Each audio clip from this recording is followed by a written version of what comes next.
ఏవండోయ్! Car ప్రయాణం అనగానే వామ్మో! నాకు వాంతులవుతాయి. వామ్మో! నాకు తల తిరుగుతుంది అనే ఫ్యామిలీ మెంబర్స్ ఉన్నారా?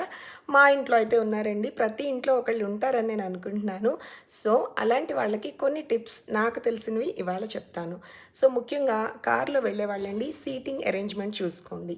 వెనక సీట్‌లో కంటే కూడా ముందు సీట్‌లో కూర్చుంటే ఆ car sickness or motion sickness తగ్గుతుందంట.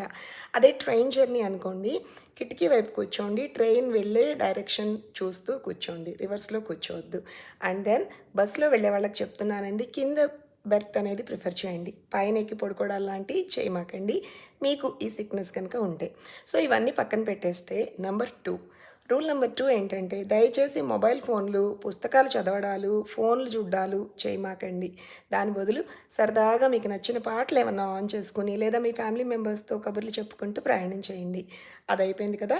Number 3 అల్లం ముక్క చాలా బాగా పనిచేస్తుందండి ఇలాంటి సిట్యుయేషన్స్‌లో. చిన్న అల్లం ముక్క బాక్స్‌లో తీసుకువెళ్ళి బుగ్గనేసుకొని కూర్చోండి. ఆ రసం అలా వస్తూ ఉంటే మీకు ఆ సిక్‌నెస్ తగ్గుతుంది. అంతేకాదండి అల్లం ఇష్టం లేని వాళ్ళు లవంగాలు ఆర్ యాలకులు పెట్టుకోండి. అండ్ దెన్ అవి కూడా మాకొద్దు అనే టీనేజ్ పిల్లలు ఆర్ చిన్న పిల్లలు ఉంటే వాళ్ళకి పుదీనా ఫ్లేవర్, మింట్ బబుల్ గమ్స్ ఇవ్వండి. మరీ చిన్న పిల్లలకి ఇవ్వకండండోయ్! వాళ్ళు మింగారంటే మళ్ళీ లేనిపోయింది చూసుకుని ఇవ్వండి. సో, తిండి పదార్థాలు ఏమేమి పెట్టుకోవాలో చెప్పేసాను కదండీ! సో, ఇలాంటి చిన్న చిన్న టిప్స్ ఫాలో అయ్యి మీరు హ్యాపీగా వెళ్ళొచ్చు. ఇంకొకటి గుర్తొచ్చిందండోయ్! ఒక చిన్న కర్చీఫ్‌లో కొంచెం బియ్యం, కొంచెం కర్పూరం, పచ్చ కర్పూరం ఆర్ ఎనీ కర్పూరం అలా జస్ట్ అలా పొడిలాగా చేసుకుని బియ్యంలో కలిపేసి మూట కట్టుకుని హ్యాండ్ బ్యాగ్‌లో పెట్టుకెళ్ళండి. ఎవరికన్నా సిక్‌నెస్ ఉంది అంటే వెంటనే ఇలా ముక్కు దగ్గర పెట్టండి. ఆ వాసన చూస్తూ ప్రయాణం చేస్తారు. వాళ్ళకి ఆ సిక్‌నెస్ తగ్గిపోతుంది.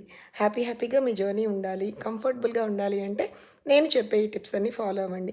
అంతేగాని సిక్‌నెస్ ఉంది, కార్ సిక్‌నెస్ ఉంది, మోషన్ సిక్‌నెస్ ఉందని డాక్టర్స్ దగ్గరికి వెళ్ళి అనవసరంగా మందులు తీసుకున్నారంటే వాటి వల్ల మీకు ఇంకా మొత్తొస్తుందండి.